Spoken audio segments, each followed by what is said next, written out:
Hola, ¿qué tal? Espero que se encuentren muy bien el día de hoy. Vamos a hablar sobre el tema de la Constitución de 1857 y las leyes de reforma. Este tema pertenece a la clase de historia. Bienvenidos. Bien, pues el año de 1857 fue un año bastante movido para lo que es la historia de nuestro país. En este año se redacta lo que es la Constitución de 1857, que es la antecesora de la que nos rige actualmente. Primero, pues vamos a necesitar recapitular lo que hemos visto en las clases pasadas. Recordemos que Antonio López de Santa Anna nuevamente era presidente de México. Los liberales habían firmado el Plan de Ayutla, en el que se desconocía a Santa Anna como el presidente, y ellos propusieron a Juan Álvarez para ocupar su lugar. Después de las elecciones, Ignacio Comonfort queda como el nuevo presidente y esto marca el comienzo de la etapa liberal en el gobierno de la República Mexicana.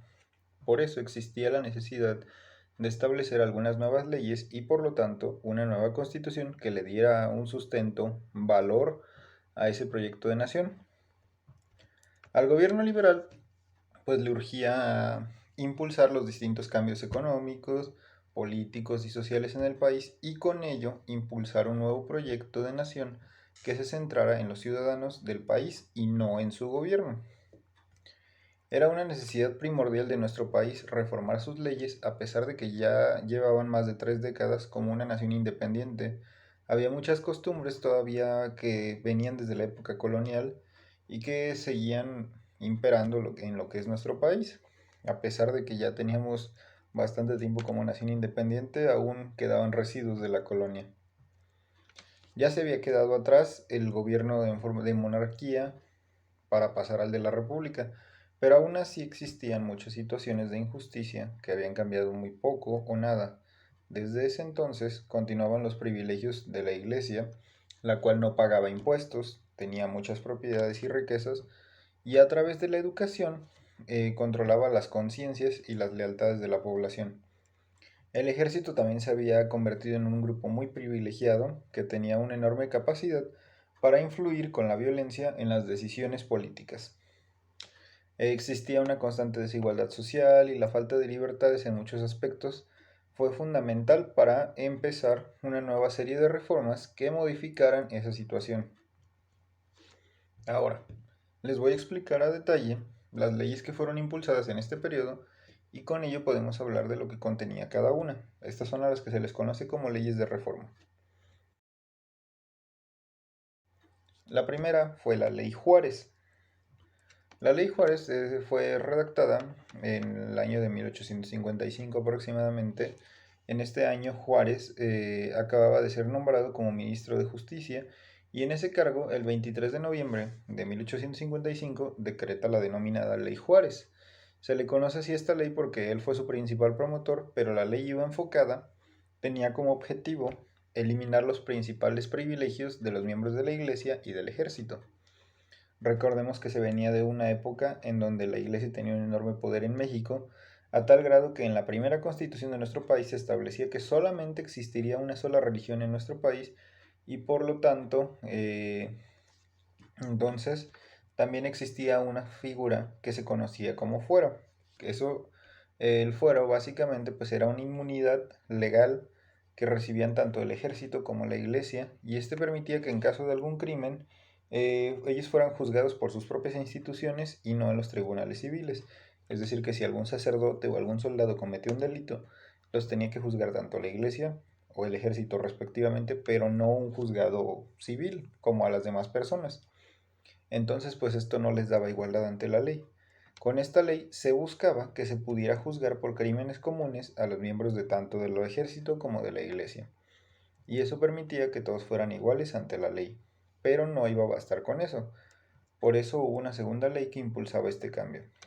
La siguiente es la ley Lerdo. Su nombre real de esta ley es Ley de Desamortización de las Fincas Rústicas y Urbanas de las Corporaciones Civiles y Eclesiásticas. Pero siempre pues se le conoció como Ley Lerdo porque su principal promotor fue Miguel Lerdo de Tejada. A grandes rasgos, la ley Lerdo consistía en poner en circulación las propiedades rurales de la iglesia, sobre todo aquellas que estaban sin trabajarse, aunque también afectó a algunos pueblos indígenas, pues su propósito era venderlas a personas que realmente las fueran a trabajar, que las cultivaran y se les sacara un mejor provecho. Así se activaría la economía de estos lugares y de esos sectores de la sociedad que habían sido relegados por muchos años. Así que esta ley favorecía la propiedad individual sobre la colectiva. Cada una de las reformas es importante afirmar que buscaba generar un cambio de fondo en la configuración de la administración de la justicia, la economía y sociedad, y al mismo tiempo fortalecer al Estado como institución gracias a lo recaudado de la venta de estos terrenos. La tercera ley que vamos a ver es la ley Iglesias. Esta ley es una coincidencia, aunque se le conoce así por su autor José María Iglesias. La ley justamente hablaba sobre cosas importantes de la iglesia. Entonces su verdadero nombre es Ley de Obvenciones Parroquiales y buscaba regular los cobros que hacía la iglesia a los sectores más pobres de la sociedad por algunos servicios como los bautizos, los entierros y los matrimonios, ya que en ese tiempo la iglesia incluso manejaba lo que era el sistema del registro civil. Entonces, ya con esta ley se buscaba que ya no se les cobrara el servicio a la gente y si se llegaban a realizar esos cobros, les esperaban multas hasta 3 veces mayores de lo que habían cobrado. Ahora que hemos terminado de revisar estas 3 leyes tan importantes, es hora de que pasemos al tema principal de esta clase, que es el de la Constitución de 1857, donde se revisan algunos aspectos muy importantes como los siguientes. El primero es igualdad ante la ley.